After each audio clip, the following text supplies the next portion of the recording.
Hello, everybody. Hope everybody's doing well. This is Empowering Democracy. I'm your host, Joe Firestone. Our topics for tonight are Biden's choice, what happens now, and Israel can't hide.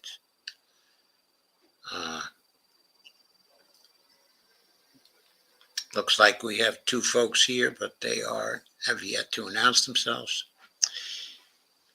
I'm going to just start right in. Okay, at this point, the first thing I have is an opinion piece from Common Dreams.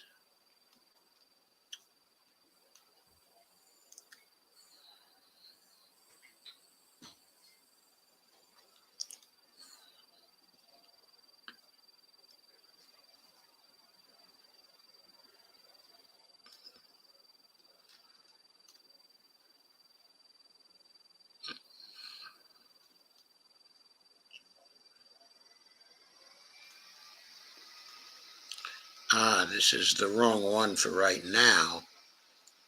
So, okay, I put up the wrong one, so I'm going to stop the screen. That's actually was the last one that I intended to cover.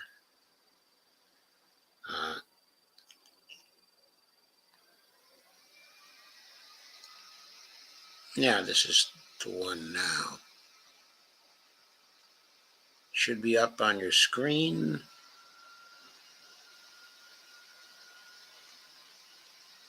Here are people with Palestinian flags demonstrating against the genocide. Protesters hold signs denouncing genocide during a demonstration in solidarity with Palestine in Amsterdam, October 15, 2023. Headline is the ICJ ruling on genocide presents a political dilemma for Biden. It's a tool in the campaigns for ceasefire now underway around the world, but will the President of the United States pick it up? This article is by Phyllis Bennis. It was originally from In These Times, and the date of it is January 27th, 2024.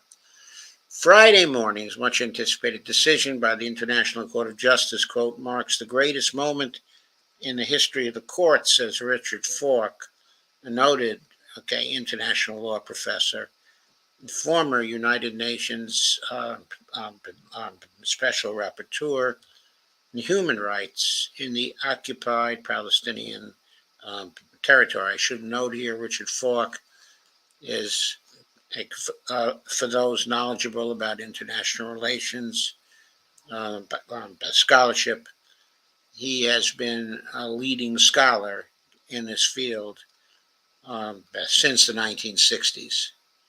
Okay, so it's been 60 years. He's got to be the same age as I am right now. Might even be a little bit older. He's published so many books, I can't even count them. Just extremely well known. Quote, it strengthens the claims of international law to be respected by all sovereign states, not just some, unquote, Falk says about the ICJ's ruling that South Africa's magisterial presentation of evidence, quote, was sufficient to conclude, unquote, Israel may be committing, conspiring to commit, or publicly inciting the commission of genocide against Palestinians, okay, in Gaza. By the way, Phyllis Bennis also goes back to the 1970s, as I recall, and perhaps also to the 1960s, okay, when we were at Binghamton, Bonnie and I, SUNY at Binghamton, from 1971 to 1975. Phyllis Bennis, okay, and Warren Bennis were there on the faculty at that time. Warren was a very well-known public intellectual, okay, a political thinker, okay, a social thinker, okay, of sorts. But Phyllis was the more radical of the two. The ICJ decision gave new strength to South Africa's groundbreaking accomplishment, demolishing the taboo against holding Israel accountable for its crimes. As South Africa's foreign ministry put it, quote, today marks a decisive victory for the international rule of law and a significant milestone in the search for justice for the Palestinian people. Quote, okay, the decision is a momentous one, unquote, says the foreign ministry, noting how important, okay, the determination is for the implementation of the international rule, okay, of law. Quote, South Africa thanks the court for its swift ruling, unquote. Friday's decision was a significant victory beyond what most observers hoped for. Not only the recognition that Israel's actions are plausibly genocidal, but because of the imposition of provisional measures based on measures South Africa requested in order to stop Israel's actions that are continuing to kill and put Palestinians at risk. The ruling was also particularly important because of the overwhelming majority of judges who supported it, including the sole U.S. judge on the court. When the president of the court, Judge Joan Donahue, was a longtime State Department lawyer before being elected to the ICJ, read out, okay, the provisional measures. She included, okay, the lineup of how judges voted on each one. She was among the 15 or 16 out of 17 judges who supported every one. While judges serve as individuals and are not supposed to represent their governments, there is no question that national allegiances and other political considerations often emerge. In this case, only the judge from Uganda opposed all the court's measures, while the temporary Israeli judge opposed 4 out of 6. That judge, of course, okay, was Aharon Barak.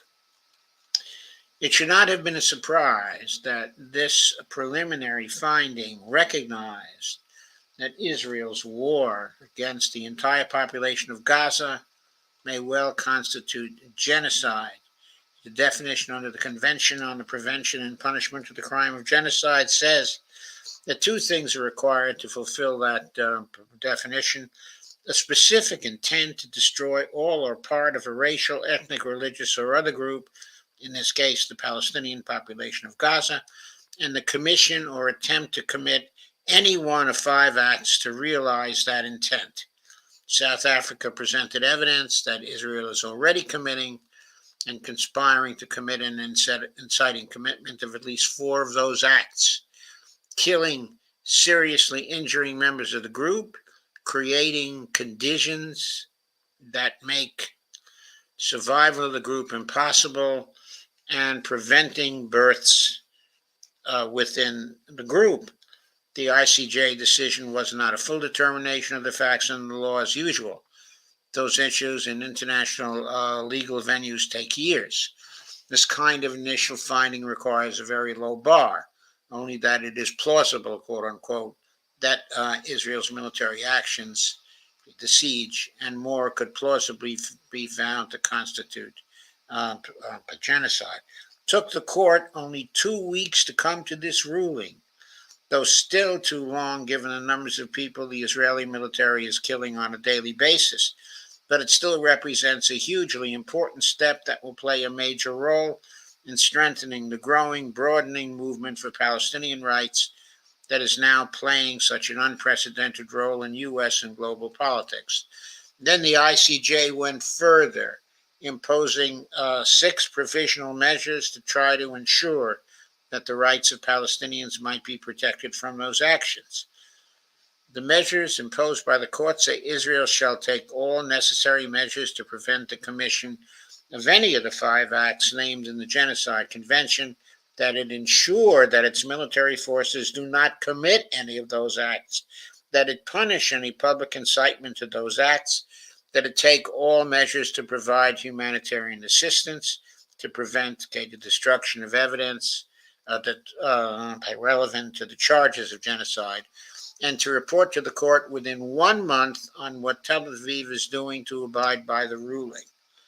The first measure was the only one weakened by the court. South Africa had requested the immediate suspension of military operations to cease fire. The ICJ language refers only to taking, quote, all necessary measures, unquote, to prevent the 5 genocidal actions, but without demanding an actual end to the military assault. However, the court's second measure arguably answers that weaker language by keeping to the South African request that Israel make sure, quote, that the military does not commit, unquote, any of the relevant acts, meaning that the IDF should stop killing people and be prevented from doing so. Not just prevented from killing, quote, too many, unquote, people, as President Joe Biden's administration and others have urged, but prevented from killing any people in both a national and international context. The court's decision poses a huge problem for the Biden administration. White House and State Department officials took the absolute position immediately after South Africa filed their petition to the ICJ that the claim of genocide was, quote,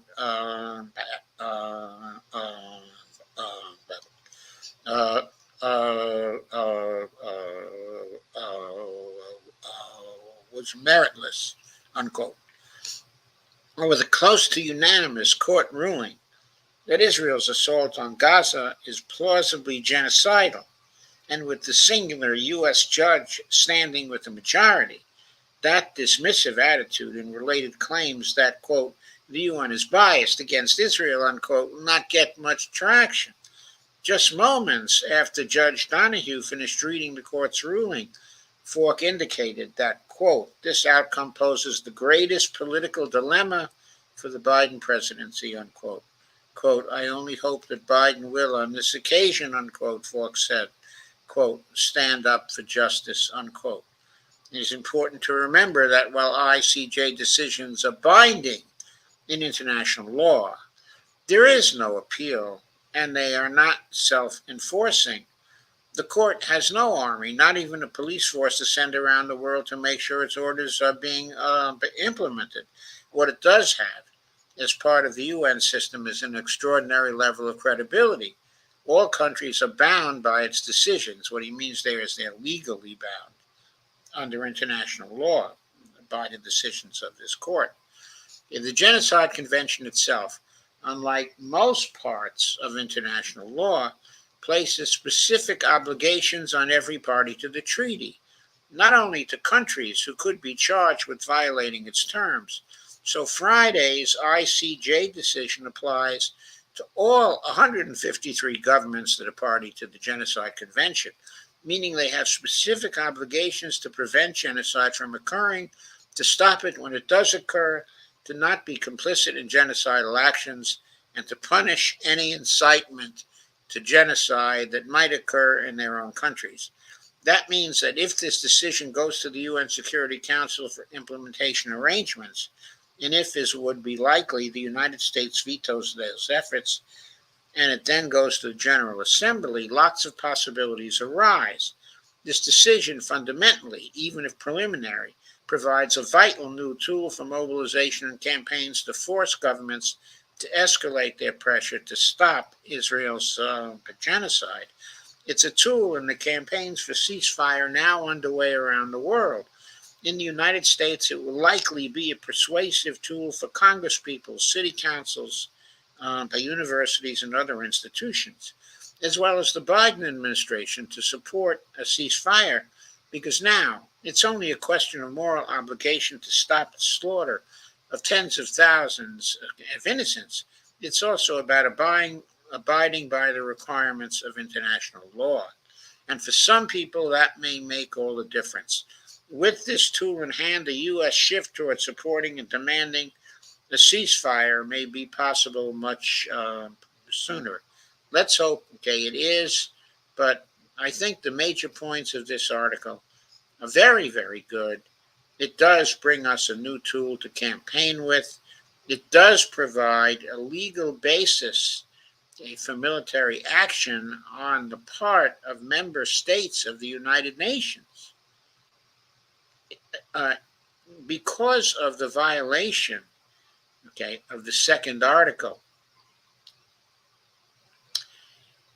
the second measure, which requires that Israel make sure, quote, that the military does not commit, unquote, any of the relevant acts, meaning that the IDF should stop killing people, and be prevented, from doing so. That means that all of the members that have subscribed, to the convention now have a legal obligation to do all the things they are able to do to stop the killing, in Gaza, to stop the attacks on the hospitals, to stop the attacks on the civilian population. Generally speaking, the ICJ has ordered that the countries who were members of the convention, which is 153 countries, in the world, have an obligation now to come together and to do whatever is necessary to stop, the killing. That includes military action by those nations. It also puts a different light on certain things. For example, until the ICJ, until the ICJ's decision, there's a construction around, that Ansarallah is engaging in terrorist attacks, in the Red Sea. But Ansarallah represents, the Yemen government right now. And now its actions have to be interpreted as taking certain actions that are designed to stop the genocide that's going on, in Gaza. So instead of looking at the Ansarallah actions as somehow illegal, according to international law, or terroristic, now the construction has to be turned around. It has to be acknowledged that what Ansarallah is doing to try to stop, the genocide by the Israelis is the kind of thing that other nations as well should be doing. They're taking the kind of action that other nations should be taking to stop, the genocide. And that will be true for other nations that may come together and create, a military force against what the Israelis, are doing. So this is a tool for political organization. It's a tool for military organization. It's a tool for economic sanctions. It's a tool for a whole comprehensive range of actions designed to stop the genocide, in Gaza. So that point made by Phyllis Bennis here is a very, very important point. Now let us shift to the second piece. This is by Marjorie Cohn, and it comes from Truthout. And it directly addresses the question of what happens now that the ICJ has ordered Israel not to engage, in genocide.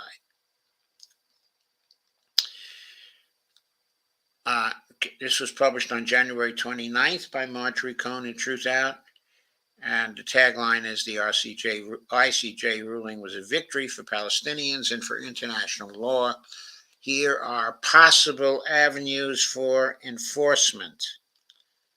There's a graphic, somebody, hands clasped, saying, stopped, the genocide. Members of the Palestinian diaspora take part in the pro-Palestinian protest in front of the Alberta legislature on January 28, 2024 in Edmonton, Alberta, Canada.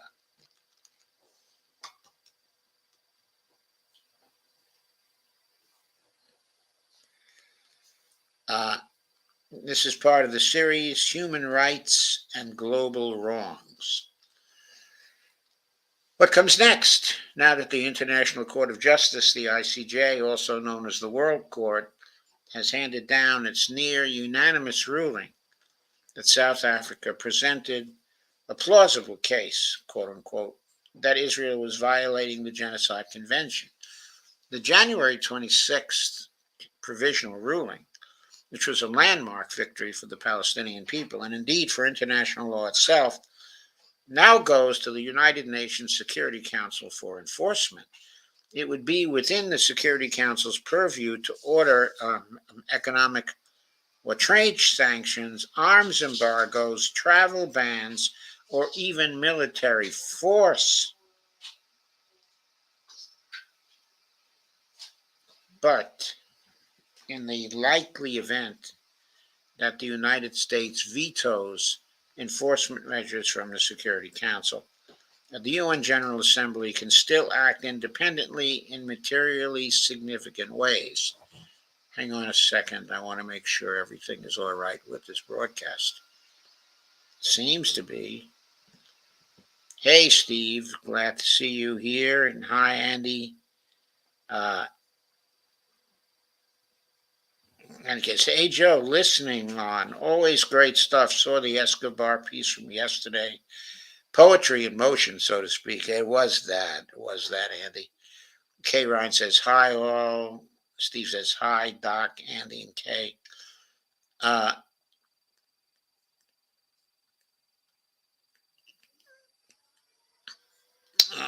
Andy Candy says, Joe, do you know what happened to that special judge from Israel on the International Court of Justice that was deemed to be without a home if he ruled in the genocide favor? I don't know what's happened to him. He hasn't really ruled. I don't think he ruled in favor of the first and second measures, which were the critical ones from the point of view of stopping the genocide. He ruled for some of the humanitarian measures, or maybe all of the humanitarian measures, and he ruled for the measure prohibiting incitement of violence, as well. And he ruled for documentation, the gathering of documentation, and evidence. So I think the two he ruled against were the first two, which were essentially prohibiting, the genocide and prohibiting, the military acts that were facilitating, the genocide. So there may not be anything that is being done to him right now, because the Israelis were interpreting the rulings of the World Court as a victory for them, propaganda-wise. So they can hardly go after him yet. And there are now some interesting things happening. Kay says, hi, Steve and Andy. Kay says they are sucking us into war. Well, they're trying to suck us into war, but I have to say that Biden thus far is trying to keep us out, of a wider war. He's been sort of now going slow on the de-escalation. And in the face of very assertive statements, from Iran, he may be listening to his military people finally that we don't have the capability to stop, the Iranian attacks on our troops. We may very well at this point be getting ready to pull the troops out of Jordan that were at the intersection of Syria, Iraq, and Jordan, and also getting ready to pull the troops out of the Kurdish areas of Syria where they've been stealing oil, from Syria. So all that's going on. I'm going to get back to the article now and go through that. It's a very important one. So the ICJ's final decision in this case could take several years, but given the urgency of the mass death and humanitarian crisis currently unfolding, the court has in the meantime ordered 6, quote, provisional measures, unquote, to protect the Palestinians in Gaza from genocidal acts, while the court finishes considering the merits of the case. In its ruling, the court said it is, quote, acutely aware of the extent of the human tragedy that is unfolding in the region and is deeply concerned about the continuing loss of life and human suffering.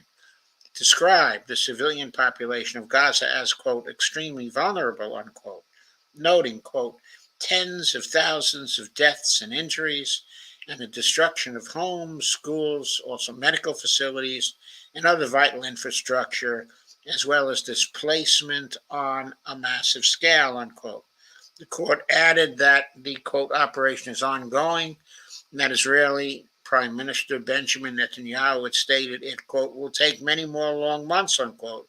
The court noted, quote, at present, many Palestinians in the Gaza Strip have no access to the most basic foodstuffs, potable water, electricity, also essential medicines, or heating.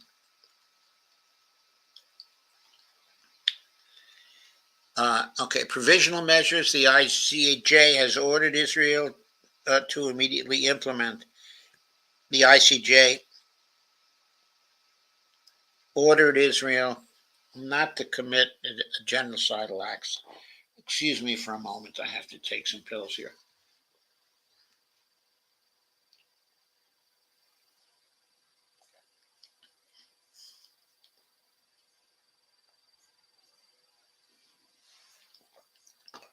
The ICJ ordered Israel not to commit genocidal acts against Palestinians in Gaza immediately, even as the ICJ continues its slow process of officially considering the merits of the genocide case. The court concluded that, quote, the catastrophic humanitarian situation, unquote, in Gaza, quote, is at serious risk of deteriorating further before the court renders its final judgment, unquote.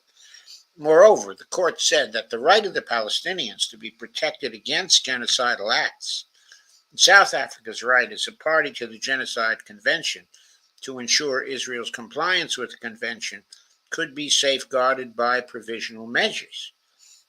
The ICJ found, quote, a real and imminent risk that irreparable prejudice will be caused to the rights found by the court to be plausible, unquote.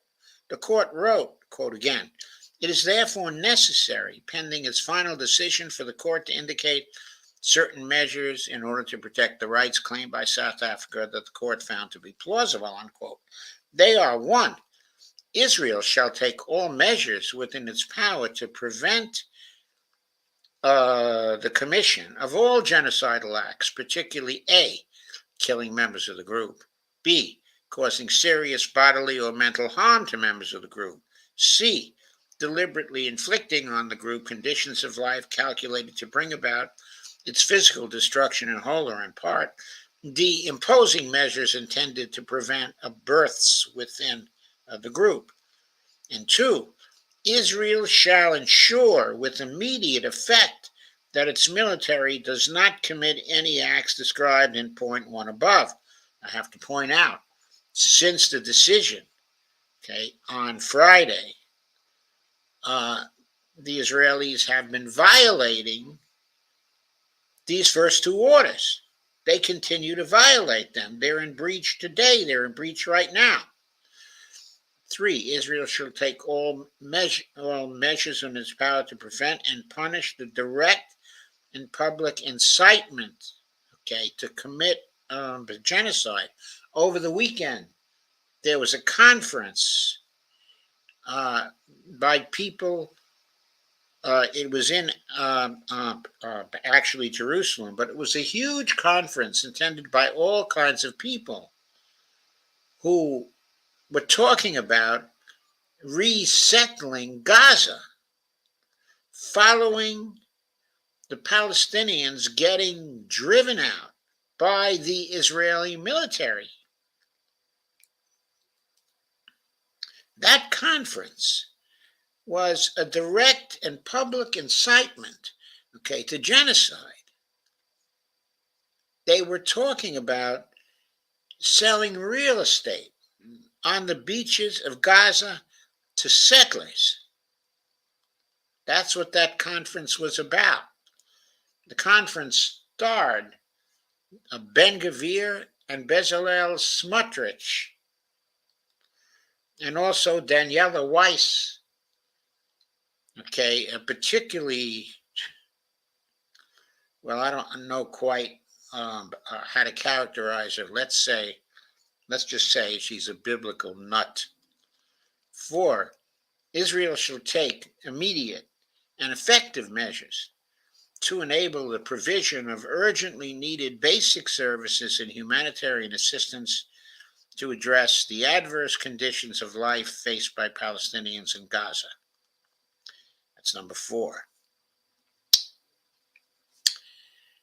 Of course, Israel is doing nothing about that yet.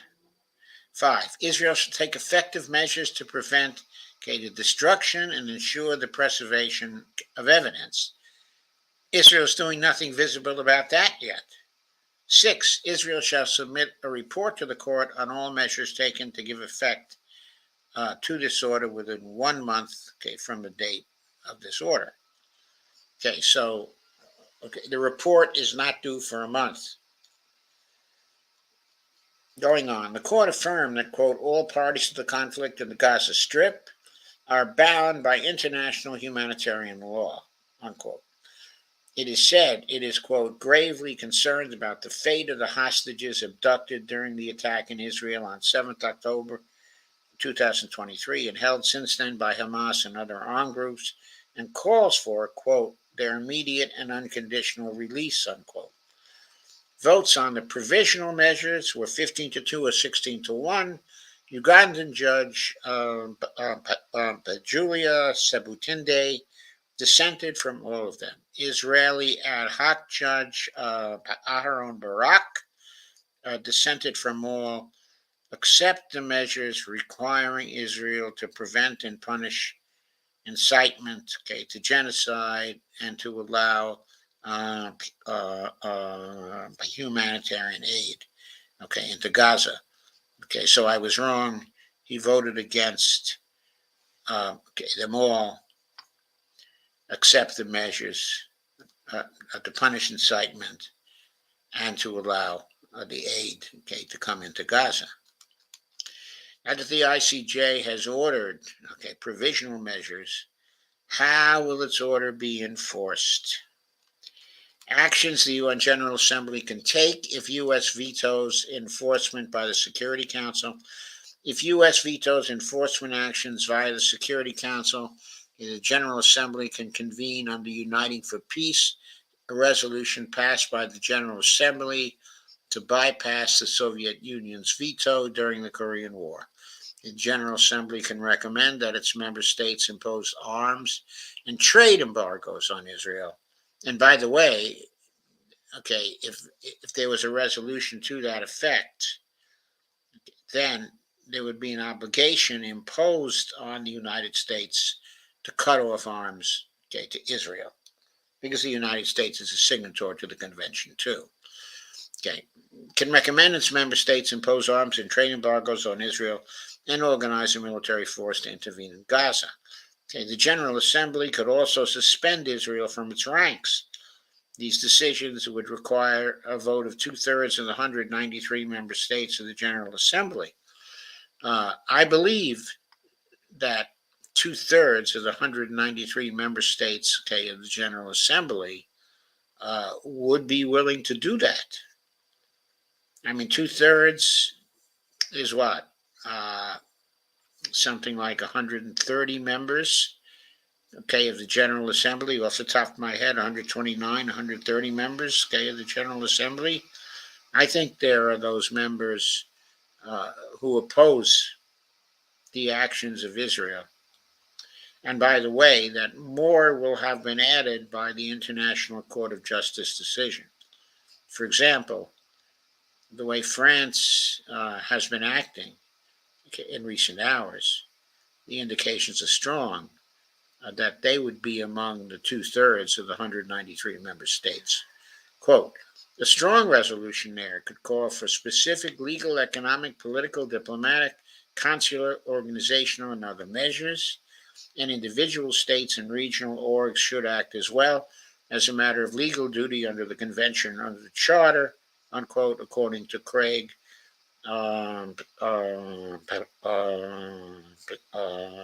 Machheiber, former director of the New York office of the UN High Commissioner for Human Rights, who resigned in 2023 because the UN was not ending what he called Israel's, quote, textbook case of genocide, unquote.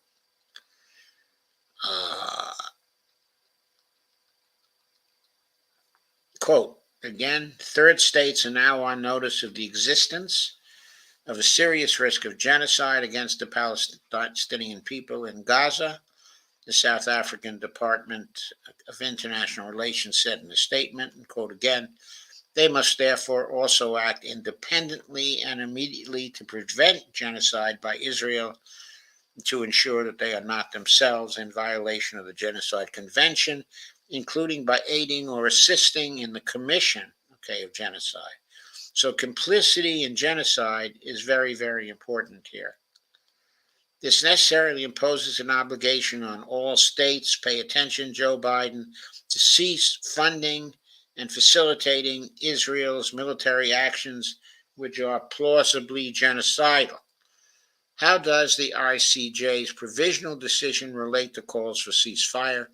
Although the court did not order that Israel immediately suspend its military operations in Gaza, as requested by South Africa, the provisional measures it did order effectively require a ceasefire.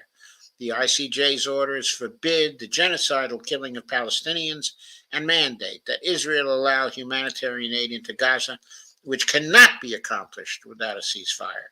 Quote, how do you provide aid and water without a ceasefire? If you read the order, by implication, a ceasefire must happen, unquote.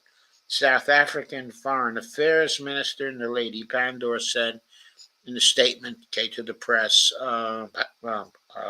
following the ruling. I have to say that the orders do not logically imply a ceasefire. Not by implication. What they imply is that the Israelis stop their military attacks. They're even stronger than a ceasefire. They imply a one-sided ceasefire that Israel must stop and let the aid in. Stop the killing and let the aid in. That's what must happen, according to those orders. If Israel were complying with those orders, not a shot would have been taken since the order was handed down. Israel is in breach of those orders. Even though the ICJ's provisional decision did not explicitly call for a ceasefire, it actually requires one. It also bolsters the ceasefire campaign and the international pressure in support of in support of Palestinian liberation, as it recognizes the fundamental human rights of Palestinians.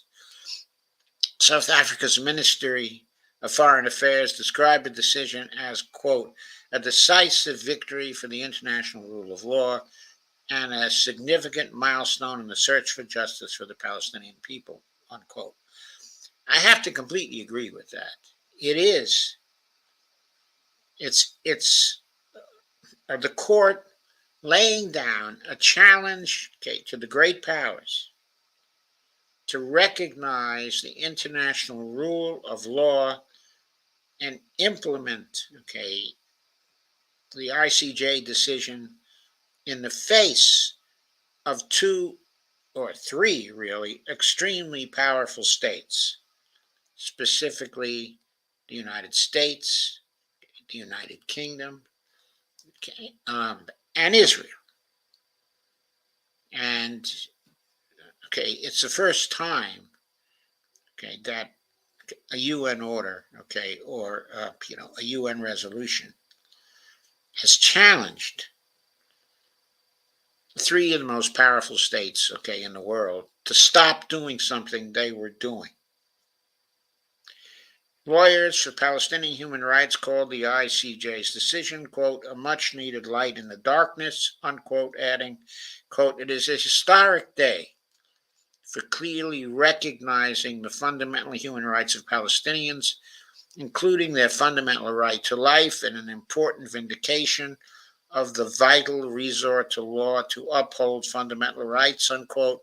Former UN Special Rapporteur on Human Rights in the occupied Palestinian territory, Richard Falk, said that the decision, quote, marks the greatest moment in the history of the court because, quote again, it strengthens the claims of international law to be respected by all sovereign states, not just some. Israel attempts to mitigate damage to its global standing on the world stage. Not surprisingly, Israel rejected the decision of the World Court. Netanyahu called it, quote, outrageous, unquote, and characterized the charges of genocide against Israel as, quote, unquote, unfounded. National Security Minister Itamar Ben-Gvir labeled the ICJ, quote, anti-Semitic, unquote, what a fool, adding, quote, this court does not seek justice, but rather the persecution of the Jewish people. Decisions that endanger the continued existence of the state of Israel must not be listened to. What bullshit. He's the one who should not be listened to. Even before the ICJ decision was announced, Israeli leaders were doing fancy footwork to try to contain the anticipated fallout and defend the idea that Israel had ordered increased humanitarian aid to Gaza. More BS. In anticipation of the ICJ decision, Israel declassified more than 30 secret orders of government and military leaders that Israel says rebut South Africa's charge that it committed the genocide in Gaza. Israel claims the documents actually show that its government attempted to reduce civilian casualties. It may have attempted, but those attempts were not, at all effective. The level of casualties among civilians during the 4 months, of this war has exceeded the level of civilian casualties in any war since the Second World War. And I may be understating the case here. The documents included summaries of cabinet meetings in late October in which Netanyahu ordered supplies of aid, water, and fuel to be delivered to Gaza.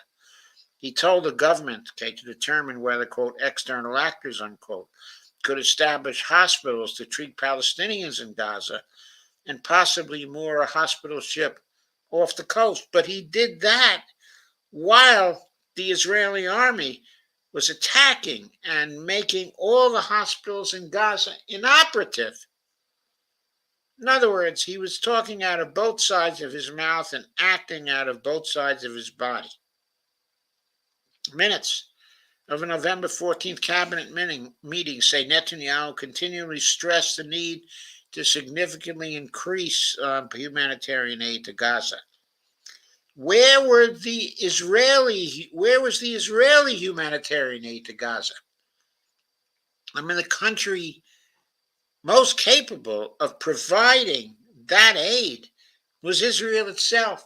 Where are the trucks from Israel going into Gaza to distribute the humanitarian aid? Where are the soldiers going into Gaza to distribute humanitarian aid? They're not doing that. Another document said, it is recommended to respond favorably to the request of the USA to enable the entry of fuel. The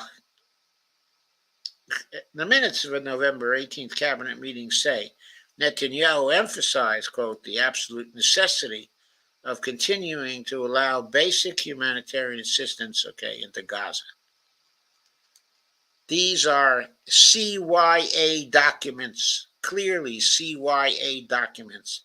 They don't correspond to the reality of what has gone on for all the months of this war. Quote, but the dossier is also highly curated and omits most wartime instructions given by the cabinet and the military, according to the New York Times.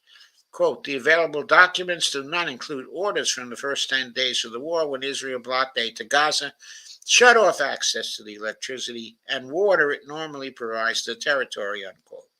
Quote, when you're trying to prove you didn't give an order to do something, obviously you're going to show orders that indicate something else, William A. Shabazz, international law professor at Middlesex University in London, and author of Genocide and International Law, told the Times, quote, and if there is an order to do something or a plan to do it, you're not going to provide that, unquote. In its ruling, the ICJ acknowledged Israel's claim, quote, that it has taken certain steps to address and alleviate the conditions faced by the population of the Gaza Strip, unquote, but the court added, while steps such as these are to be encouraged, they are insufficient to remove the risk that irreparable prejudice will be caused before the court issues its final decision in the case, unquote. The U.S. cuts funds for humanitarian aid to Gaza in the wake of the ICJ's ruling. The same day the ICJ ruled that Israel must allow humanitarian assistance to Palestinians in Gaza, Israel charged that 12 staff members of the UN Relief and Works Agency, also known as UNRWA, UNRWA, were involved in the October 7th attacks by Hamas. UNRWA fired 9 of the suspected offenders, is investigating 2 of them, and 1 is dead.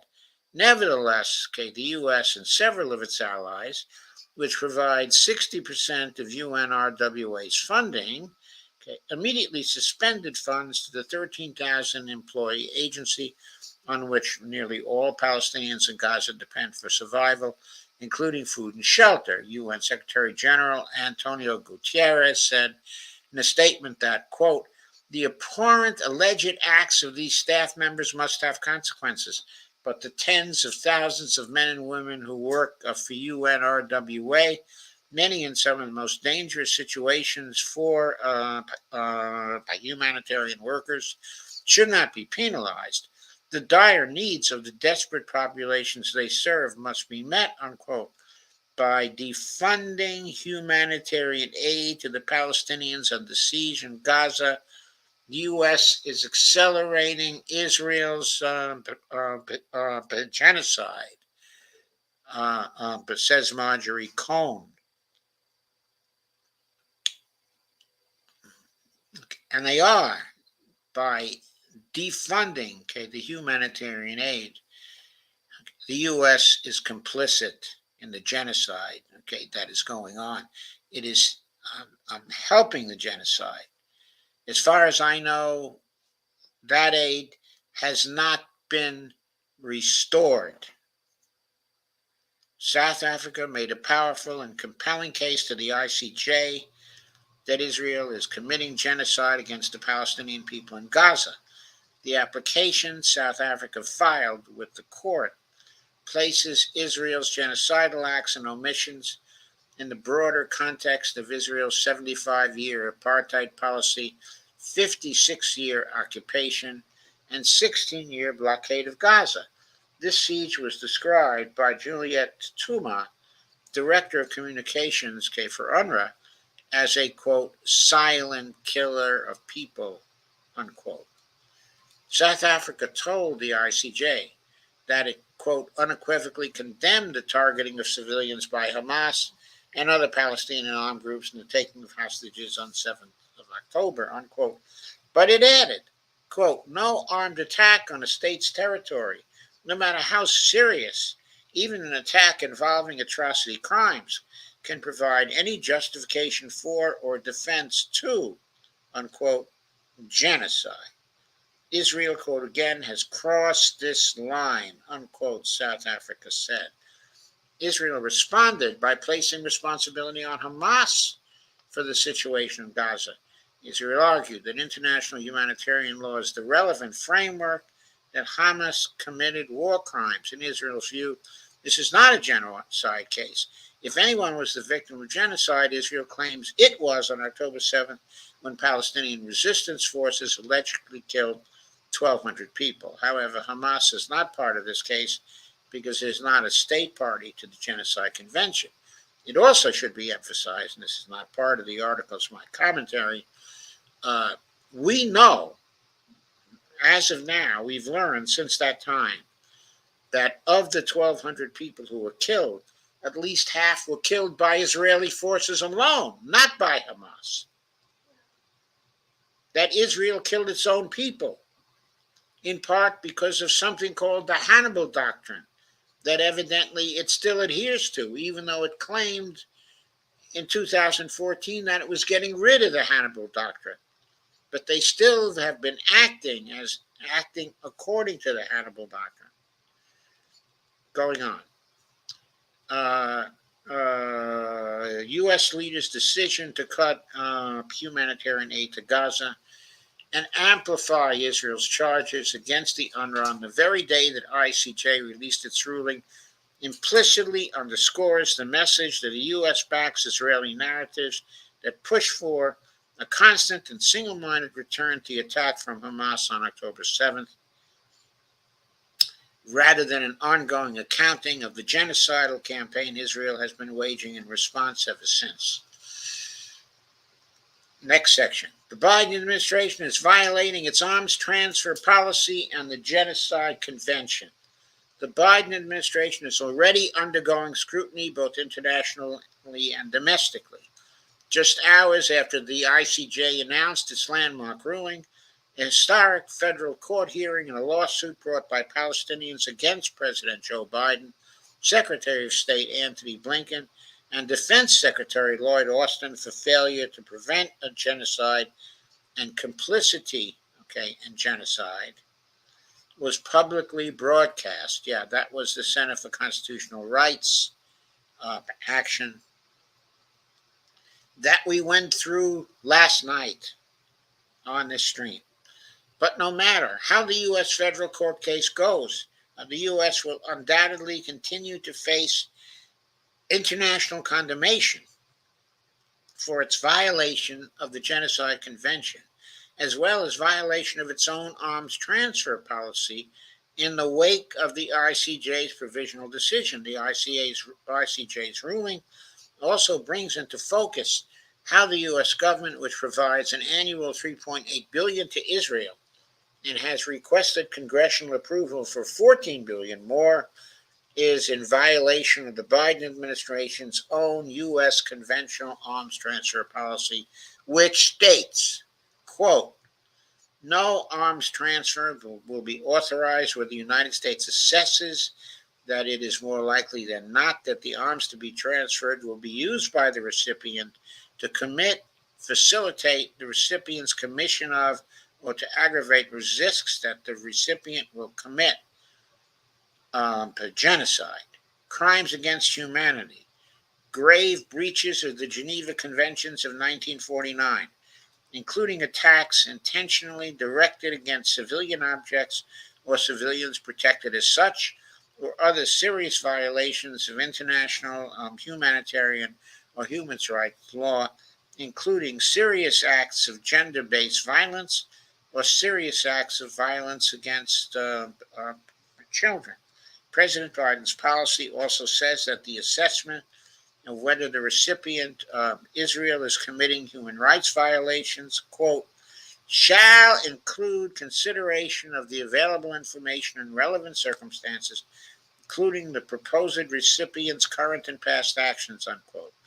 The ICJ made extensive factual findings about Israel's conduct in Gaza and cited dehumanizing language by high Israeli officials and statements of alarm by several UN officials. By the way, these statements continue to this very day. The court essentially accepted the bulk of South Africa's detailed accusations against Israel. These findings should serve as a warning to the Biden administration that its continued provision of weapons to Israel would violate both the Genocide Convention and the arms transfer policy. So I think that was a great piece, both in informing us about the actions that can be taken by the United Nations to enforce the orders of the International Court of Justice, and also very informative in terms of how the actions of the Biden administration right now look like complicity with a plausible genocide that is going on, in Gaza, and those must stop. So, I think, you'll agree that these two very important articles we've gone over thus far are extremely important, and illuminating articles. But now let us get to the third one, well, before we get to the third one, I'll go over a few comments. But the third one is a terrific article as well. So, Kay greeted Steve and Andy. Kay says they're sucking us into war. Andy says, I heard Hezbollah's backing off too. Andy says, what a goddamn shame what Israel keeps doing. I wonder if the Russian ship is still in the Red Sea. I haven't heard that it's gone. Andy says, all this murdering so rich jewelry can sunburn on the beach. Infuriating. Andy says, why won't other Islamic countries help Palestine? It makes me want to cry. The answer is they may now, that with this decision from South Africa, they may very well organize to help them. Of course, the articles we went over on D's show today, and particularly one of them shows that Islamic non-state actors and at least two of the Islamic countries have been organizing in various ways to help Palestine. What I'm talking about here, well, actually three. What I'm talking about here, is Lebanon,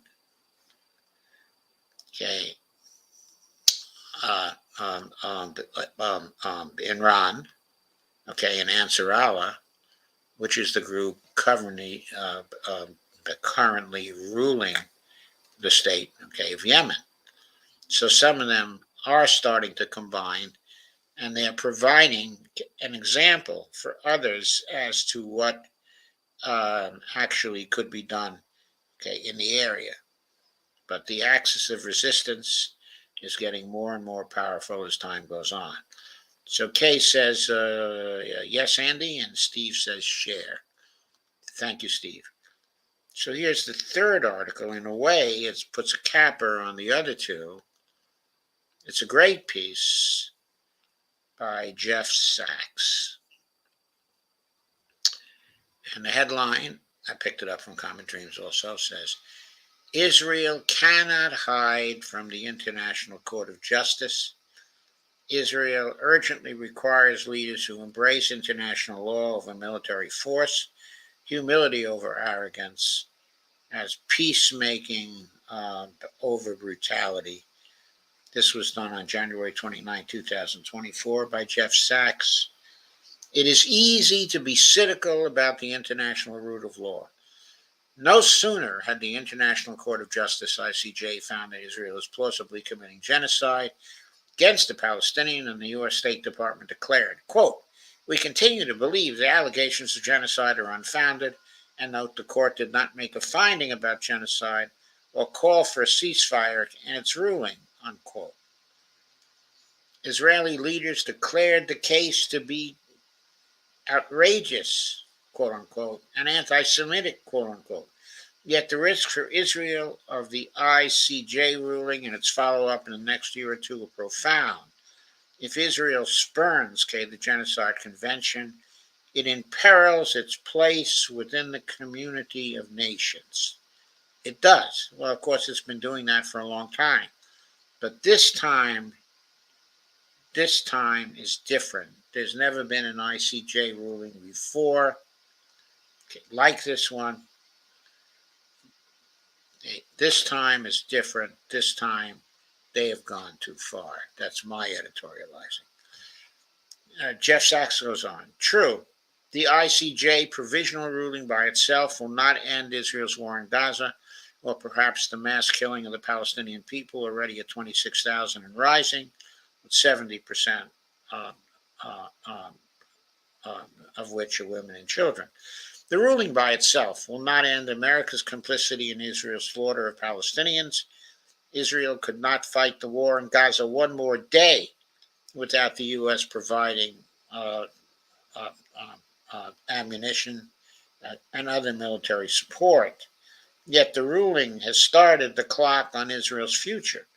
If Israel continues to act with impunity and finds itself declared, as a genocide there in the ICJ's final ruling, Israel will become a pariah state, just like South Africa at one time became a pariah state.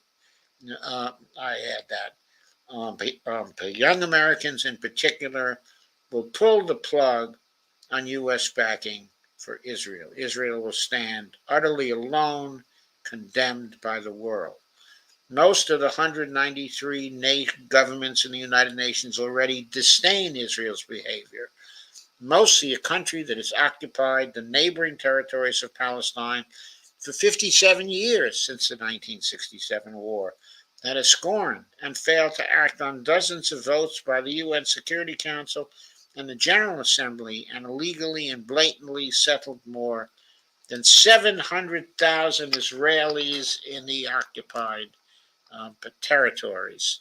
I've been talking about that since the 1970s in one venue, or another. That was the worst thing the Israeli governments have done over all this period of time. It should have been stopped by the International Court of Justice and the UN as soon as it started during the 1970s.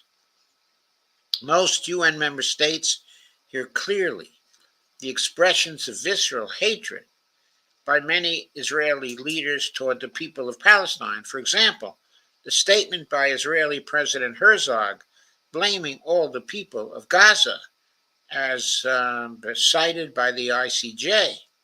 And they understand clearly the intention of today's Israeli government to occupy Palestine and rule over the 7 million Palestinian Muslims and Christians living in Israel and Palestine today.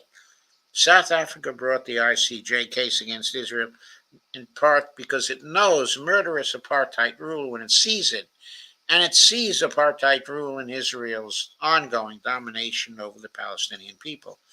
Israel has so far not been deterred by global opinion because of its nuclear weapons, its messianic zeal, and most importantly, the military, financial, and public backing of the United States, including its votes in the Security Council and General Assembly. Moreover, the U.S. and Israel have acted on belief that the offer of American money and weapon systems to the Arab nations would induce them to turn their backs on Palestinian people. Israel and the U.S. act with supreme arrogance, believing that military might makes right and that money talks. Yes, Israel also acts out of fear of the Palestinians, but that is the overbearing and grossly unjustified fear of the underdog, the conquered, and the displaced. By recognizing and making peace with an independent state of Palestine, Israel would remove the hate and humiliation that fuel support for Hamas and thereby diminish the threats that lead to Israel's own fears. Israelis should understand that the United States cannot and will not save Israel in the long run. It will not do so any more than America has saved, quote unquote, South Vietnam, Iran after the US UK coup in 1953, Afghanistan after 2001, Iraq after the US overthrow of Saddam Hussein in 2003, Syria after the U.S. attempted overthrow of Bashar al-Assad in 2011, Libya after the NATO overthrow of Muammar Gaddafi in 2011, or Ukraine since the U.S.-led coup in 2014. Uh,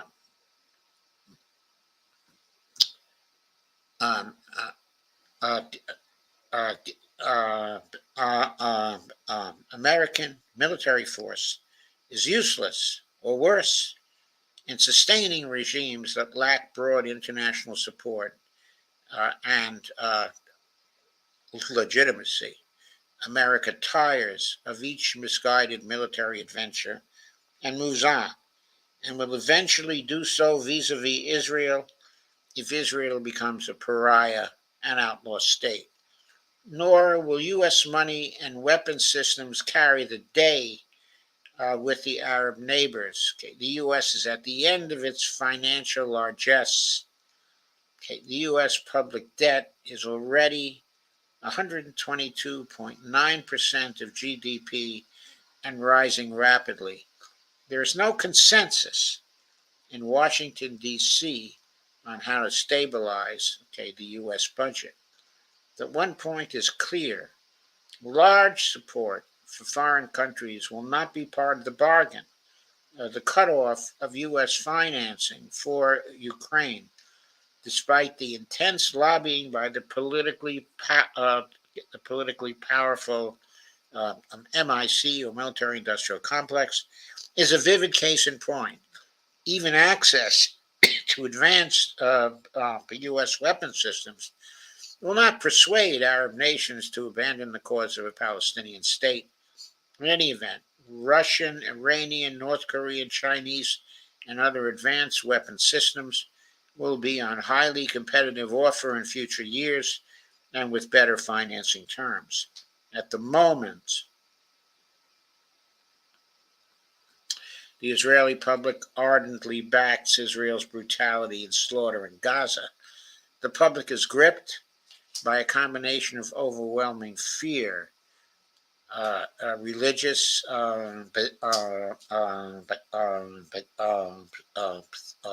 zealotry, and by a combination, and state propaganda. Israelis widely believe that the Arab nations are implacably out to destroy Israel. They do not travel in the Arab countries and do not know or understand the attitudes and policies of those neighboring societies.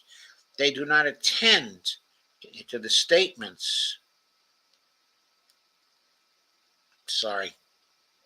Scrolling problem. Okay.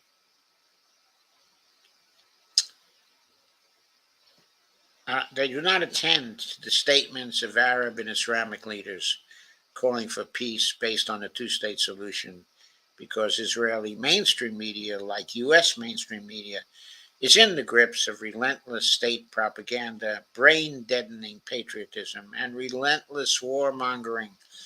Israeli society is immeasurably traumatized by the Nazi Holocaust, which remains the central fact, of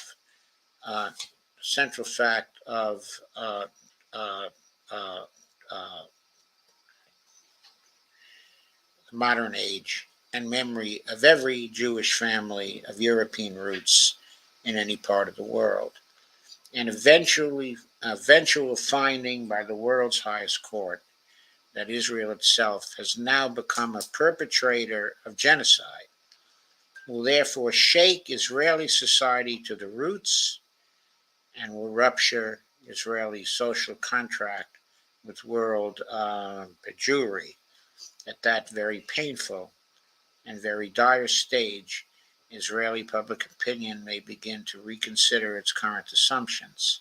Yes, despite the ICJ ruling, Israel's killing goes on, but under greatly heightened legal and political scrutiny.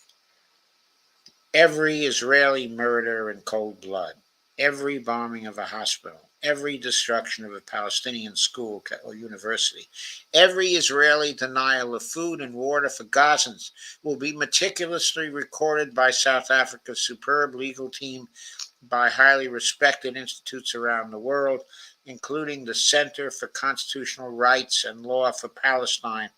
All will be duly conveyed to the ICJ.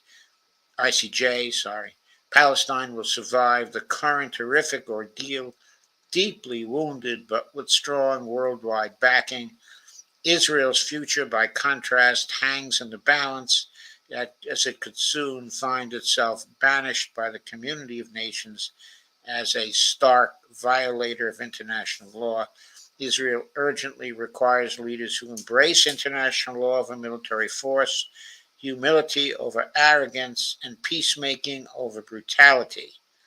And Israel, no less the United States, must come to understand the self-destructive futility of deploying military force to deny justice and political rights for the Palestinian people.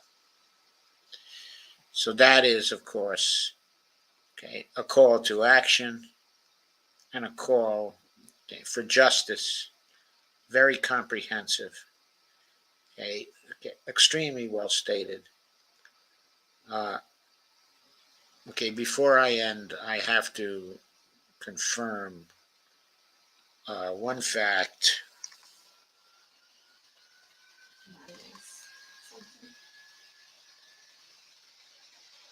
And not just now, honey, in a minute.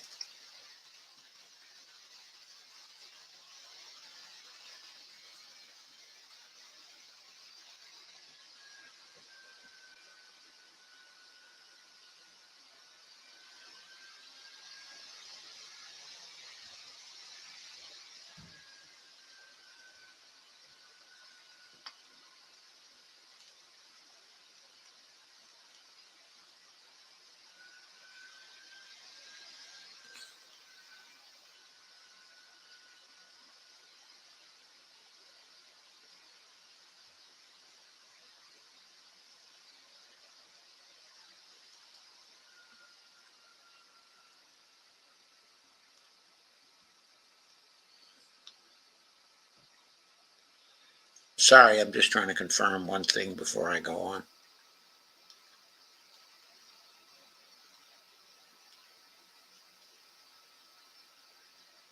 What I was trying to confirm was the origins, of Phyllis Bennis. Oh, okay. I did confirm it. According to Wikipedia, Phyllis Bennis, one of the three writers tonight, is Jewish. But also Marjorie Cohn, is Jewish. The second of the three writers here. The third writer is Jeffrey Sachs. He, is Jewish also. And the fourth person involved in this stream, specifically yours truly, is also Jewish. So Jeffrey Sachs was talking about the split between Jews outside of Israel and the Jews of Israel, and the possibility of a huge split that's coming up, okay, over the next few years. The writers tonight and the streamer tonight embody that particular split. We have split, okay, from Zionist Israel. Why have we split? Because they are violators, okay, of international law. They are violators, okay, of justice. They are the paradigm, okay, of injustice. And one, okay, must never forget that the real central value of Judaism, central value, okay, of Mosaic law inside of Judaism, okay, is justice.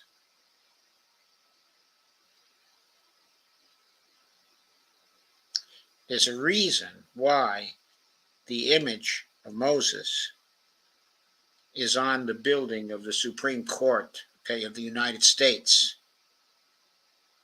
It's because what is ultimately central to Judaism is not Israel.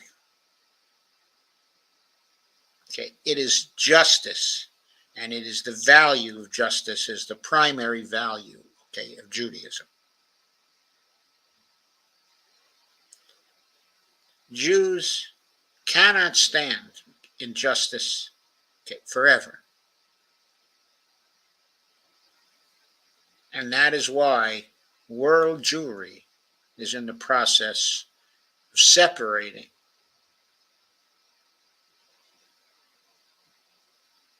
from the Jews, okay, in Israel. Okay, I had to point that out. It was just too obvious, for me not to point it out.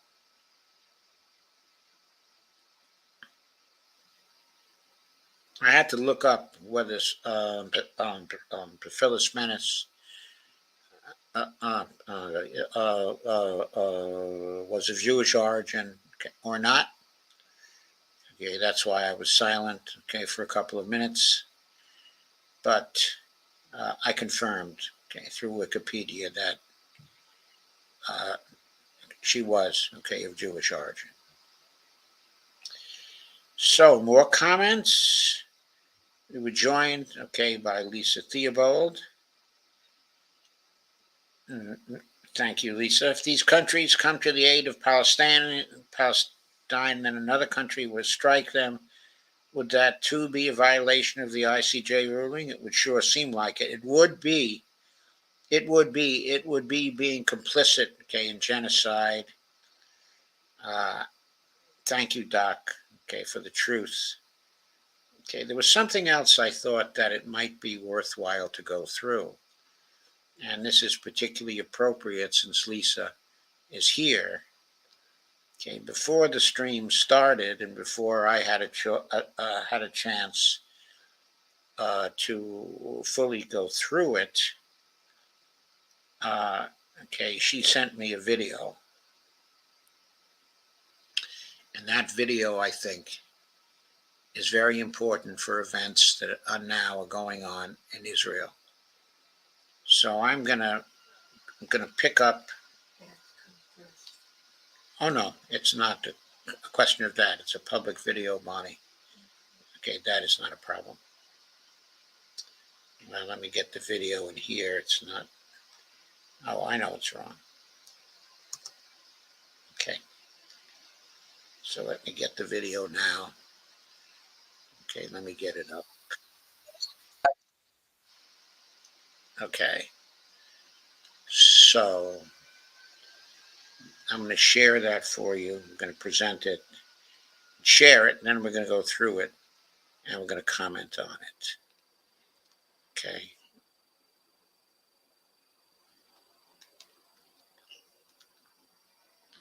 This is about, okay, a 16-minute piece. So I'm going to be going through it, stopping it, okay, from time to time. It's up, it's being shared, okay, right now. Video. I want to talk to you about a couple of important subjects today. I'm going to start off with updates from Gaza on the ground, a couple of updates from Lebanon too. And the main thing that I want to talk about is the recent statements from Benjamin Netanyahu and the opposition leader when it comes to the deal, potentially the deal, and statements that are hinting that these two are going to. I should say this is a video by Mahmoud Ad, I guess, or Mahmoud OD.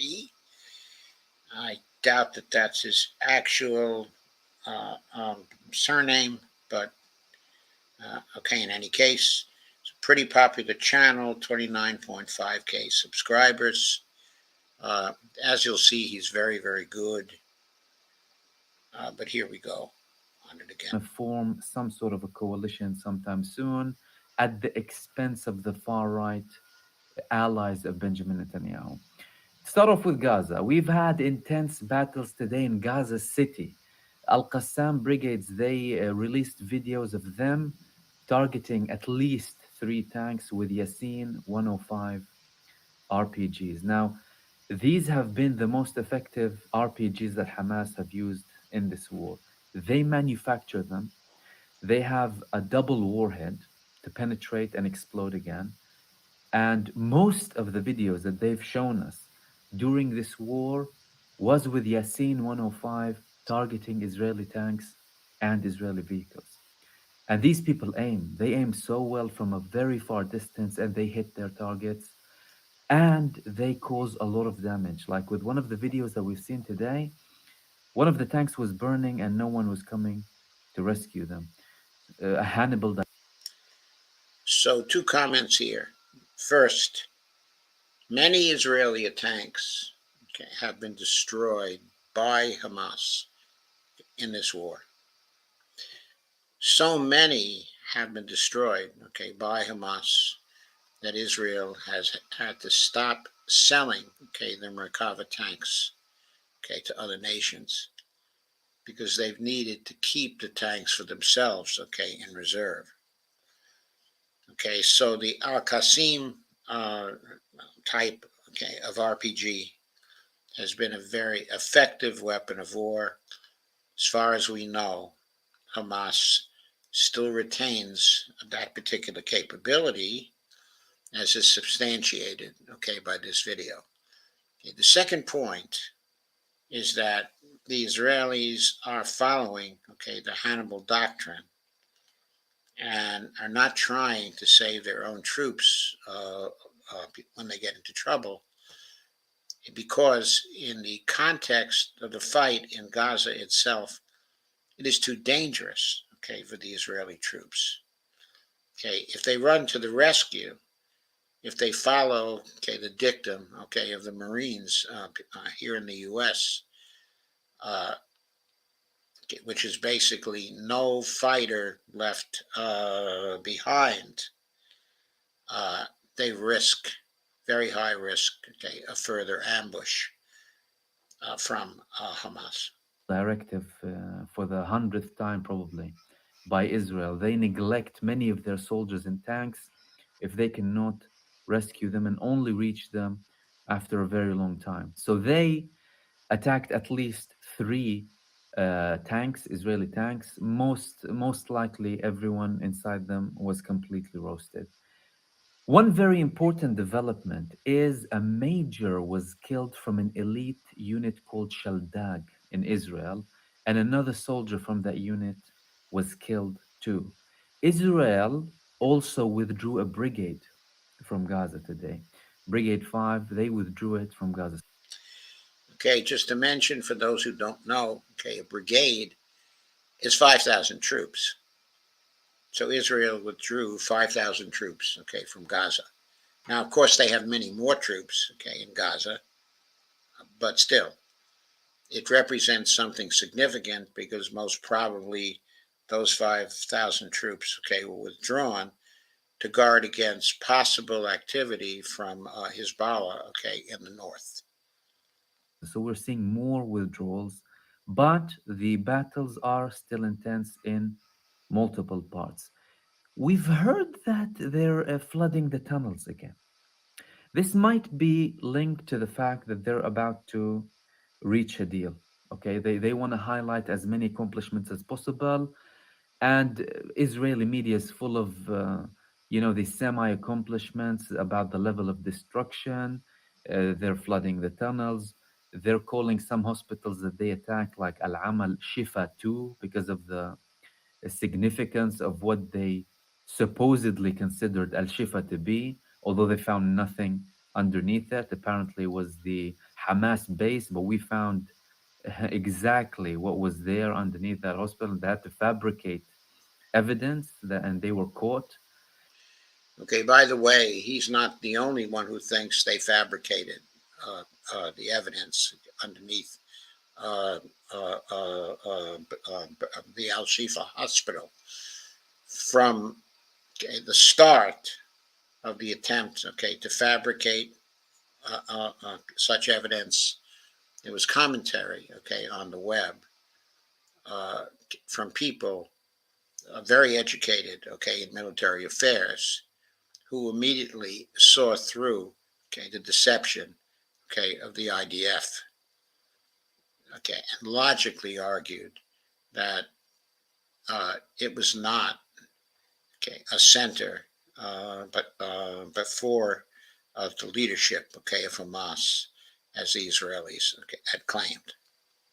So these were the main things from Gaza. In Lebanon, we still had more attacks, and we had an interesting development where Israel ordered its soldiers to get out of the settlements that are close to Lebanon. Now, Israel evacuated most of the residents from all of the settlements next to the Lebanese borders, about 80,000 approximately. However, the soldiers, the Israeli soldiers, went into some of these homes. That's why when you see Hezbollah attacking Israeli homes in the north, most likely Israeli soldiers are there.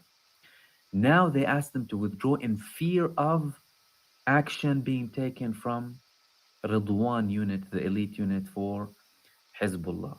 There were also several warnings inside of Israel from ministerial bodies about the potential of having a complete outage. People must be prepared for darkness for at least 48 to 72 hours. People need to prepare food. People need to prepare batteries. People need to prepare anything to do with energy. Make sure that people who are disabled or whatever have the relevant stuff that they need with them, medicine, all of these things, because there's a potential of an all out war going on with Lebanon. Interesting. You're talking about a deal with Gaza. Are they preparing for an all out war with Lebanon? Perhaps. They've made several threats before. They're taking out all of their units from Gaza, and they are not to be trusted. Israel is very well known that if any side attacks it, they don't forget. They never forget, even if it's 40 years later. They will still want to retaliate. There are talks about them asking Hezbollah to move 40 kilometers up the northern border.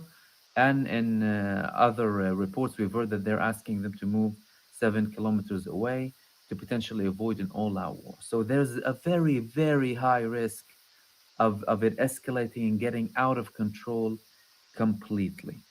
However, the main thing that I want to talk to you about is the latest statements from Benjamin Netanyahu. So they had an event in the Israeli Knesset to mark the 75th year of the establishment of the Israeli Knesset, and they obviously made some statements. Now, usually these statements are to signal and highlight the importance of the Israeli Knesset and their work and supposed democracy, all of these things. But normally, they spoke about the war a lot. Now, it was very interesting to hear Benjamin Netanyahu's tone when it came to his speech in the Israeli Knesset. He was saying about how they're going through times that resemble the beginning of the state of Israel. He obviously paid respect to the people who were killed in Gaza in this last war.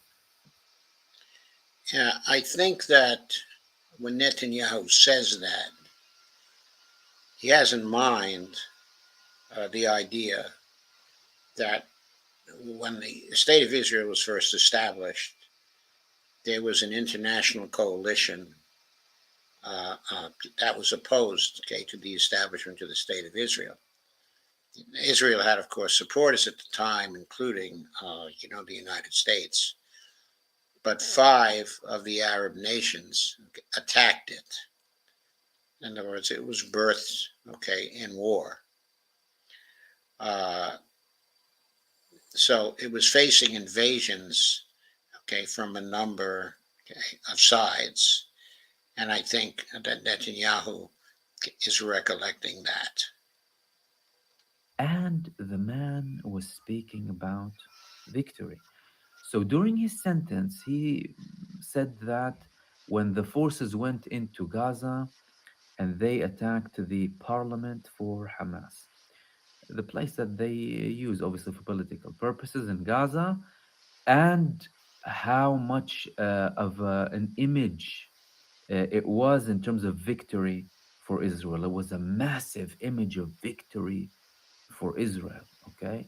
And he also added some other accomplishments when it come to Gaza, and he spoke a lot about victory and that we need to reassure our existence in this country and for generations, not just for now.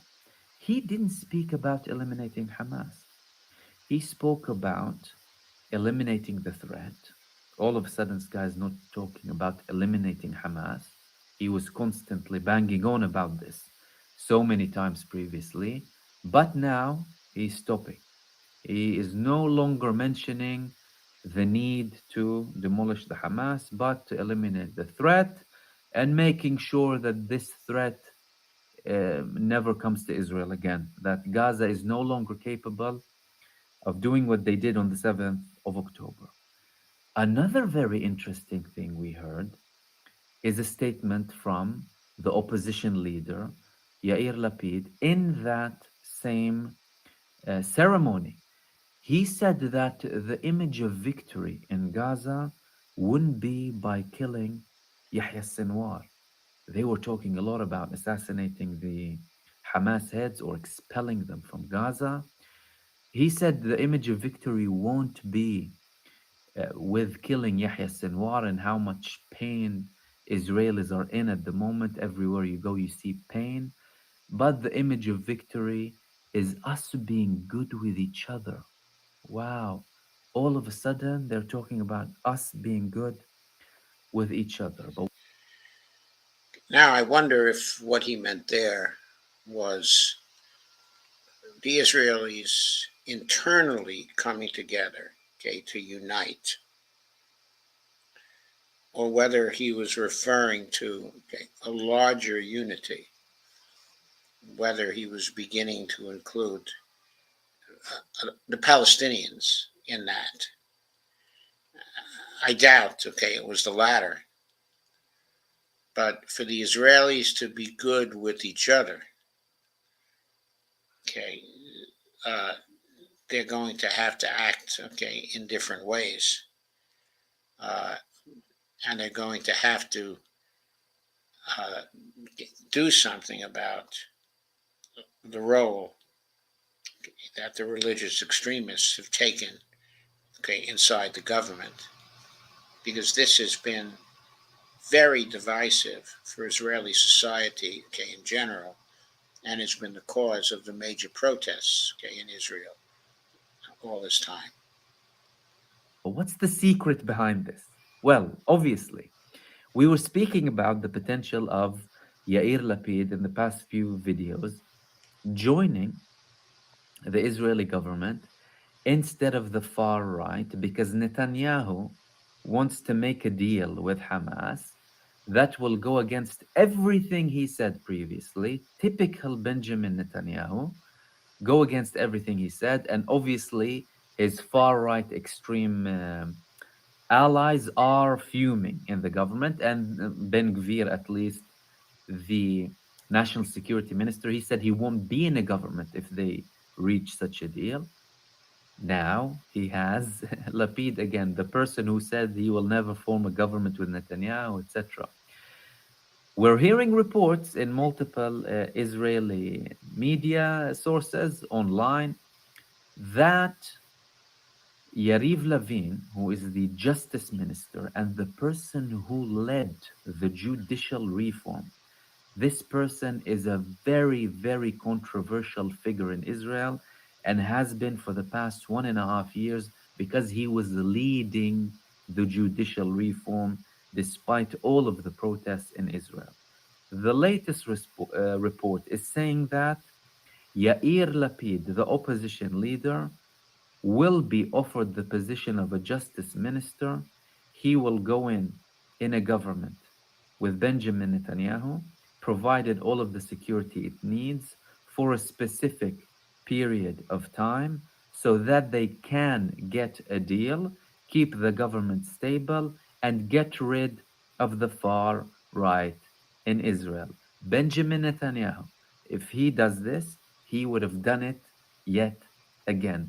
This person, no matter how much mess he puts himself in, he finds a way out. He'll give ministerial positions, offer very cushy stuff to people who supposedly hate the living daylight out of him, and get himself out of trouble. This is what's supposedly going to happen in the next few days because Israel, according to all of the reports, is waiting for Hamas to give an answer about the ceasefire deal. They obviously met in Paris. Two heads of intelligence of Israel were there. Burns was there from the United States, not Blinken, and the heads of the intelligence of Qatar and Egypt. So Israelis took it seriously, and clearly they accepted the deal if they're only waiting for Hamas. They accepted this formula that was proposed, reportedly 45 days of initial ceasefire, the release of thousands of Palestinian prisoners. Some reports said about 5,000, 435 Israelis, and then continuing this ceasefire. This would be obviously not a step down the ladder, but someone going on a parachute and going down when it comes to Israel, especially after their massive objectives in the beginning of this war that we said were unrealistic and that are not going. So, of course, we have to hope that this is what is going on. But if there's a 45-day ceasefire and the letting in of humanitarian aid through that time, getting rid of the right wing, getting them outside of government and in a position where they cannot incite to violence anymore, that will be beginning to comply with the International Court of Justice orders. And so that could head off the actions at the UN and take some of the pressure off the Israeli government. I think that Mahmoud importantly emphasizes the claims of victory by the Israeli government, which are going on, and then looking for uh, various small victories they can cite in order to say to the population, oh, we punished Hamas and we won, the war. Uh, and so now what we're going to do is look for peace because we are much more secure than we were before. And Netanyahu will try to make the case that that is his fault and that is what he does. And everything is, now much better than it was before the attack, of October 7th. That seems to be what is shaping up here. Going to happen, especially when it comes to eliminating Hamas. The ball is in Hamas's court. When it comes to Hamas, they will be talking about the details of this. So they want guarantees that even if we reach a temporary ceasefire, that Israel wouldn't be able to continue carrying out this genocide against the Palestinian people after the initial 45 days. So, yet again, we're seeing Israel backing down from the war objectives that they had and trying to reach a deal with Hamas. And the opposition, led by Yair Lapid, they're clearly also changing all of their tone that they had previously. They were calling for new elections. They were calling for ousting Netanyahu. They were calling for getting rid of Netanyahu. They were calling for everything against Benjamin Netanyahu. He's unable to lead the country. There is a crisis going on. All of a sudden, everything is changing. However, the answer still hasn't been received from Hamas. Everyone is waiting for Hamas now. They will be discussing the small nitty gritty details about this, and it won't be just them who will be giving the response. Hamas is talking on behalf of all of the Palestinian resistance. Primarily, when it comes to the Palestinian resistance, you're talking about the PIJ, right? Because PIJ are the second largest militant group in Gaza. There are some other groups in Gaza that have Israeli prisoners, but they're not as significant. The vast majority of prisoners are held by Hamas, over 80% of them, approximately 18% by the PIJ, and the rest of them, very small amounts, with other groups in Gaza that participated in the 7th of October. So they will be talking on behalf of everyone. And So that is significant information, okay, that he's giving us, that it's not simply Hamas that has to agree to a ceasefire, okay, but the PIJ, okay, as well, that has to return, okay, the hostages. And then there are some even smaller groups there. Okay, I did not know those estimates of the distribution of prisoners among those particular groups. the other parties, especially the PIJ, they are as hard as Hamas when it comes to their conditions. They were the ones to speak about Israel withdrawing before Hamas. And there was a potential that they actually put this term for the ceasefire, and Hamas agreed with them, accepting the fact that Israel must withdraw completely from Gaza and not only end the war. Now, we've reached this stage primarily because of the strength of the Palestinian resistance, mainly the Palestinian resistance, the fact that they were able to last so long in this war, the fact that they manufactured most of their weapons that they used against Israel in this war, and their resilience and strength in standing up against Israel and continuing to this day with so much defense and so much attack capabilities, when we're almost 120 days in this war, this was the main thing that is leading to this moment. Now, obviously, things are not completely confirmed yet. We're still awaiting a response, but it's very likely that we're getting there in terms of a deal, at least with Gaza. What they're preparing for Lebanon, we're not sure of yet, but there are many risks with Lebanon. But in terms of Gaza, it looks like there might be a deal very, very soon. And it wasn't only the pressure from the Palestinian resistance, by the way. Today, Yoav Gallant, the defense minister, he visited Israeli factories, weapons factories in Israel. And he said something very interesting. He said that this war proved our need to manufacture our own weapons. So clearly, there is leverage from America, primarily from the United States, against Israel when it comes to the weapons. Don't forget, from the beginning, when Israel reduced its So he's contending that behind the scenes, there has been a lot of pressure from the Biden administration for them to stop. Okay, because okay, from Gallant's point of view, if America wants them to stop, okay, then they have to stop. And what he would like to do is to create a situation where they manufacture so much of their own weapons, that in the future they would not have to stop in this kind of situation. But I believe that that particular desire, okay, of Gallant is very, very unrealistic. And the reason why I think that is because Israel is a small country with a limited amount, okay, of natural resources.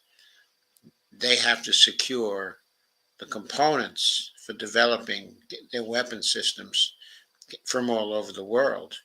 And if they're an international pariah, they will not be able to do that.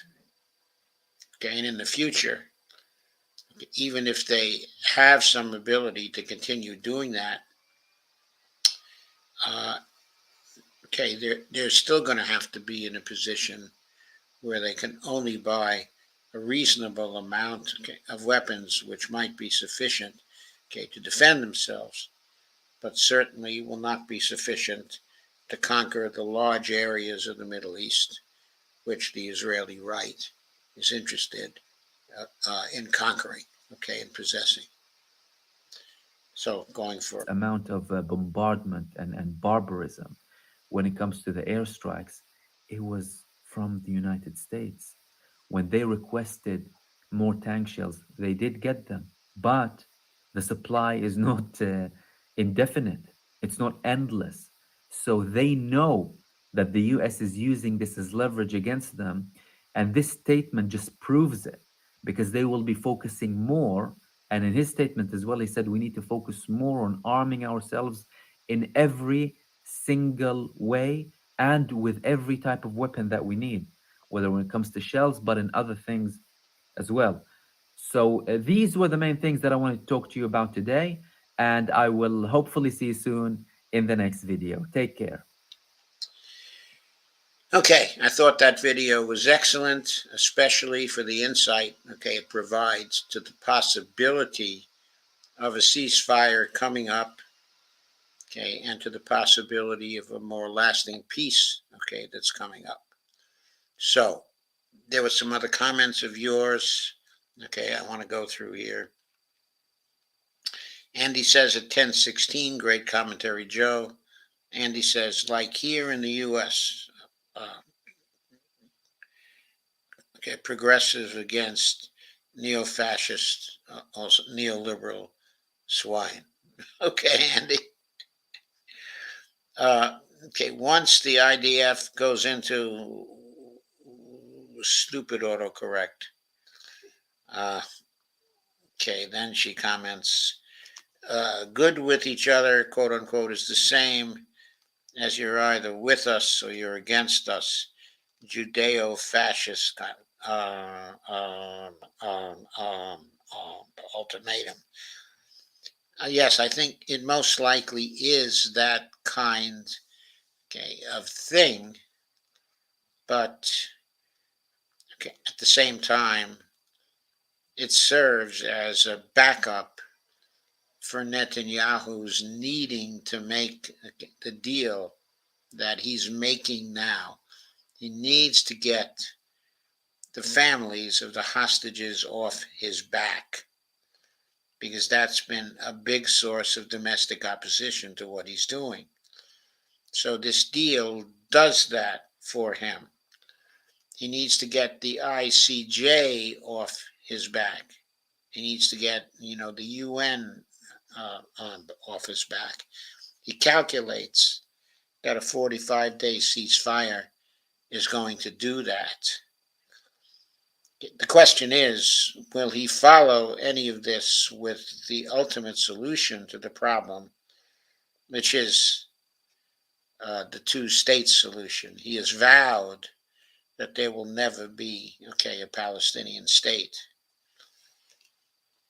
But if we're to get any more, okay, of a band than just a band-aid for a short period of time, there has to be, okay, a Palestinian state. That's the only thing that can stop, okay, the genocide.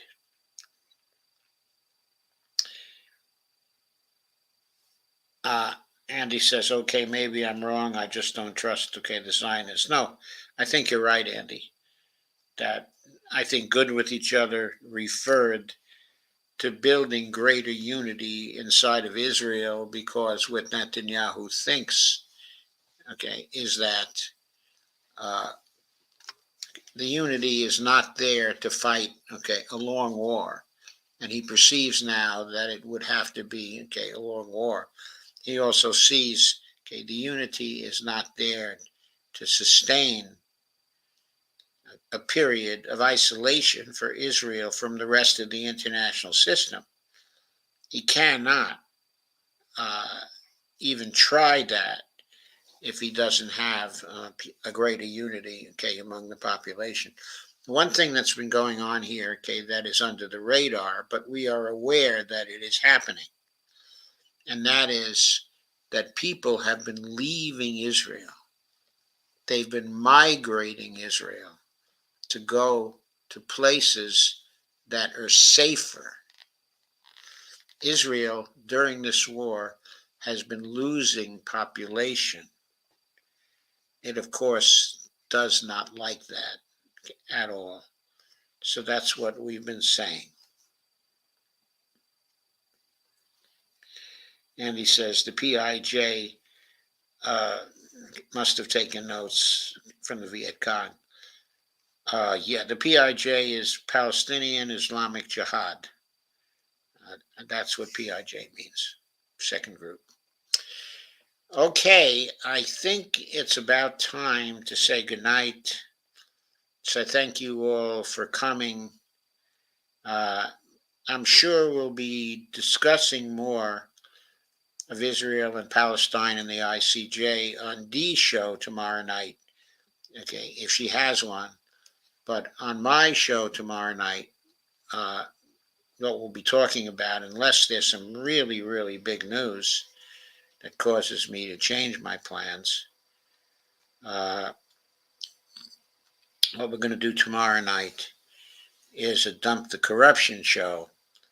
And in that show, we're going to feature uh, the conflict between Summer League and AIPAC, the free market myth, and the possibility of RFKJ going over to the Libertarian Party. Okay. Is RFKJ really uh, a libertarian? Who knows? I find it hard to believe that he's really, okay, a libertarian, but things are so strange with him. I have a question that Bonnie wants to put to me also, and I want to give her a chance to do that. Okay, now. The Temple on the Mount has been used by two religions, right?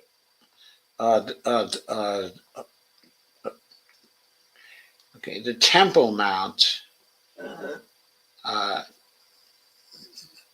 Okay, was the site of the old Second Temple, okay, that was built, okay, by the Jews under Herod, Mhm. okay, a long time ago.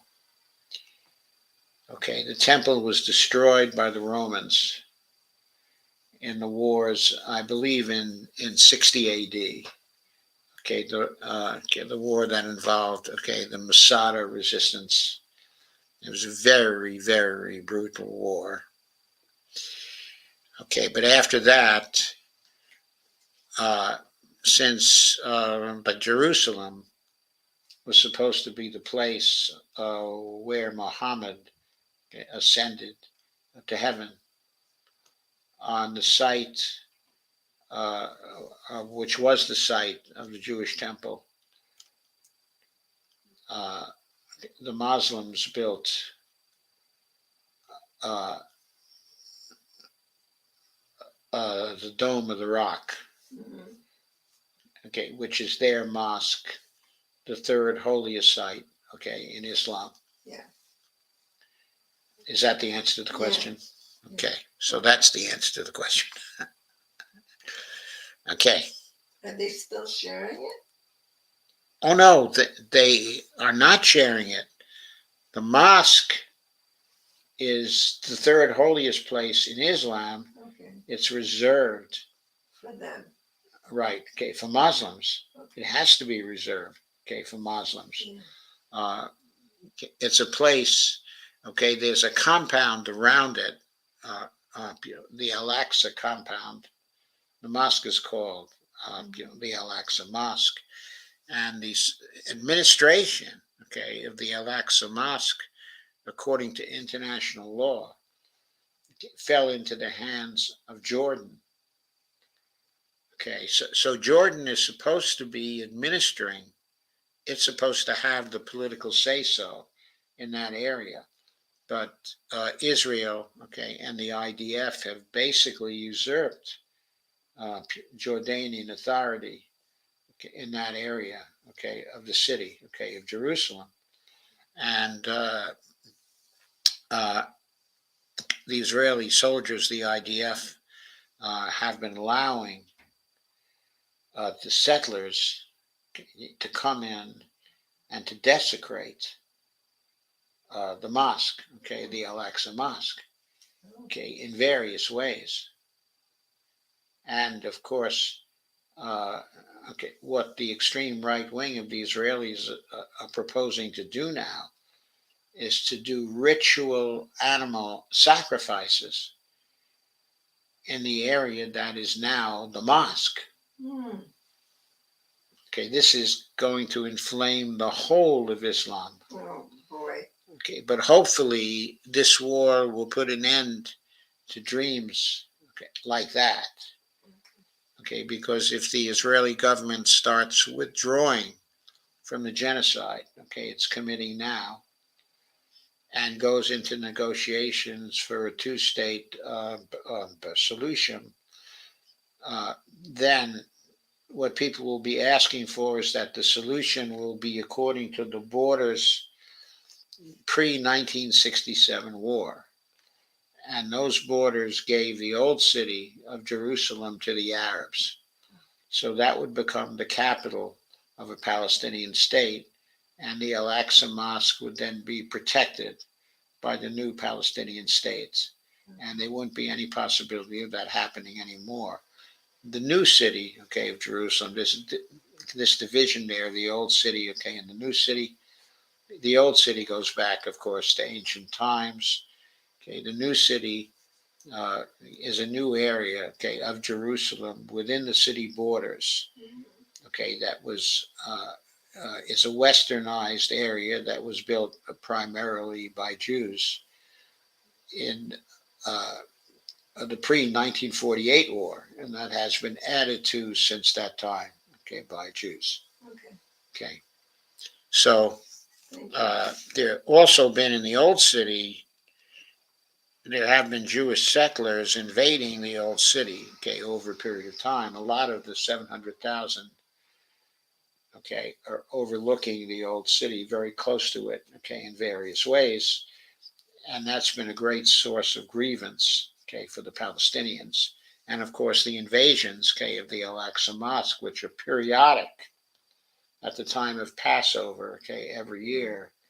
Uh, okay, those have been a source of conflict and violence, really massive violence against the Palestinians who have tried to stop it. That's been one of the favorite things, okay, of Ben Gvir, uh, to lead settler invasions into the mosque area. And once he's kicked out of the government, it's going to be much more difficult for him to do that because the IDF will be given orders to stop him, I think. Andy Candy says finally, well, if folks are leaving, then there aren't enough um, soldiers. There aren't enough soldiers for another reason. Okay. Also, Andy Candy, a lot of the extremist right people, okay, inside of Israel, who are very nationalistic, also reserve their religious right to not fight inside the army. So the very people who are uh, basically causing conflicts at this point and are a major source of the war that has recently taken place. Hundreds of thousands of them are availing themselves their right not to serve, in the Israeli army on religious grounds, because they're, extremely Orthodox Jews. For example, I'm not aware, that Ben Gvir himself is an Israeli army veteran. I might be wrong about that, but